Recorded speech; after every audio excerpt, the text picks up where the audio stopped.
Friends, ತಮ್ಮೆಲ್ಲರಿಗೂ ಸ್ವಾಗತ. Friends, 5 minute trick YouTube ಚಾನಲ್ಗೆ ಸ್ವಾಗತ.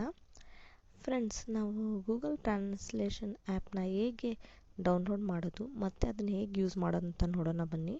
ಮೊದಲಿಗೆ ಪ್ಲೇಸ್ಟೋರಿಗೆ ಹೋಗಿ ಗೂಗಲ್ ಟ್ರಾನ್ಸ್ಲೇಷನ್ ಆ್ಯಪ್ನ ಡೌನ್ಲೋಡ್ ಮಾಡ್ಕೊಳ್ಳಿ ಫ್ರೆಂಡ್ಸ್.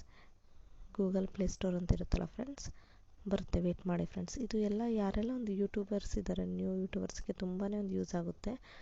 ಯಾಕಂದರೆ ಕಮೆಂಟ್ಸ್ ಎಲ್ಲ ಬರ್ತಾ ಇರುತ್ತೆ. ನೋಡಿ ಫ್ರೆಂಡ್ಸ್, ಬಂತು ಗೂಗಲ್ ಪ್ಲೇಸ್ಟೋರ್ ಅಂತ. ಇಲ್ಲಿ ಹೋಗ್ಬಿಟ್ಟು ಗೂಗಲ್ ಟ್ರಾನ್ಸ್ಲೇಷನ್ ಆ್ಯಪ್ ಡೌನ್ಲೋಡ್ ಮಾಡ್ಕೊಳ್ಳಿ.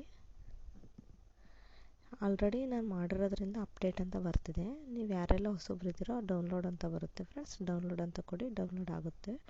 ಸೊ ರಿವರ್ಸ್ ಬರೋಣ. ನೋಡಿ ಫ್ರೆಂಡ್ಸ್, ನಾನು ಆಲ್ರೆಡಿ ಡೌನ್ಲೋಡ್ ಮಾಡ್ಕೊಂಡಿದ್ದೀನಿ. ಓಪನ್ ಮಾಡ್ತೀನಿ. ನೋಡಿ ಫ್ರೆಂಡ್ಸ್, ಓಪನ್ ಮಾಡಿದೆ. ವೇಟ್ ಮಾಡಿ ಫ್ರೆಂಡ್ಸ್, ಬರುತ್ತೆ. ನಮ್ಮ ಮೊಬೈಲ್ ಇಟ್ಕೊಂಡಿದ್ದೀವಲ್ಲ ಫ್ರೆಂಡ್ಸ್, ನಮ್ಮ ಎಡಗಡೆ ಸೈಡು ಕನ್ನಡ ಅಂತಿದೆ, ಬಲಗಡೆ ಸೈಡು ಇಂಗ್ಲೀಷ್ ಅಂತಿದೆ. ಸೊ ನಮಗೆ ನಾವೇನು ಟೈಪ್ ಮಾಡ್ತೀವೋ ಅದು ಈಗ ನಮ್ಮ ಎಡಗಡೆ ಸೈಡ್ ಕನ್ನಡ ಅಂತಿದೆ ನೋಡಿ ಫ್ರೆಂಡ್ಸ್, ಆ ಭಾಷೆಯಲ್ಲೇ ಟೈಪ್ ಆಗುತ್ತೆ. ನಮ್ಮ ಬಲಗಡೆ ಸೈಡ್ ಇಂಗ್ಲೀಷ್ ಅಂತಿದೆಯಲ್ಲ, ಆ ಭಾಷೆಗೆ ಕನ್ವರ್ಟ್ ಆಗುತ್ತೆ, ಅಂದರೆ ಟ್ರಾನ್ಸ್ಲೇಷನ್ ಆಗುತ್ತೆ. ಒಂದು ಸೆಕೆಂಡ್, ಕನ್ನಡ ಅಂತಿದೆಯಲ್ಲ ಫ್ರೆಂಡ್ಸ್, ಇಲ್ಲಿ ಕನ್ನಡದಲ್ಲಿ ಗುಡ್ ಮಾರ್ನಿಂಗ್ ಅಂತ ಬರಿತೀನಿ ಫ್ರೆಂಡ್ಸ್. ಬರೆದಾಗ ಇಲ್ಲಿ ಇಂಗ್ಲೀಷ್ನಲ್ಲೇ ಟ್ರಾನ್ಸ್ಲೇಷನ್ ಆಗಿದೆ ನೋಡಿ ಫ್ರೆಂಡ್ಸ್, ಗುಡ್ ಮಾರ್ನಿಂಗ್ ಅನ್ನೋದು. ಸಪೋಸ್ ನಮಗೆ ಇಂಗ್ಲೀಷ್ನಲ್ಲಿ ಇರೋದನ್ನೇ ಟೈಪ್ ಮಾಡಿದಾಗ ಕನ್ನಡದಲ್ಲಿ ಬೇಕು ಅಂದಾಗ ನಮ್ಮ ಎಡಗಡೆ ಸೈಡ್ ಕಾಣುತ್ತಲ್ಲ ಕನ್ನಡ ಅಂತ, ಅದನ್ನು ಇಂಗ್ಲೀಷ್ ಅಂತ ಟೈಪ್ ಮಾಡ್ಕೊಳ್ಳಿ.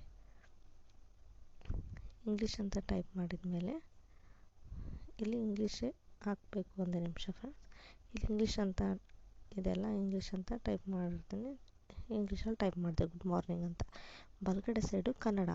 ಆಟೋಮೆಟಿಕ್ಕು ಇಲ್ಲಿ ಇಂಗ್ಲೀಷ್ ಹಾಕ್ದಾಗ ಅಲ್ಲಿ ಕನ್ನಡ ಅಂತ ತಗೊಳುತ್ತೆ, ಕನ್ನಡ ಹಾಕ್ದಾಗ ಇಂಗ್ಲೀಷ್ ಅಂತ ತಗೊಳುತ್ತೆ. ಯಾಕಂದರೆ ನಾವು ಸೆಲೆಕ್ಟ್ ಮಾಡ್ಕೊಂಡಿರ್ತೀವಿ ಫ್ರೆಂಡ್ಸ್. ಸೊ ಕನ್ನಡಕ್ಕೆ ಟ್ರಾನ್ಸ್ಲೇಟ್ ಆಗಿದೆ ನೋಡಿರಿ, ಶುಭೋದಯ ಅಂತ.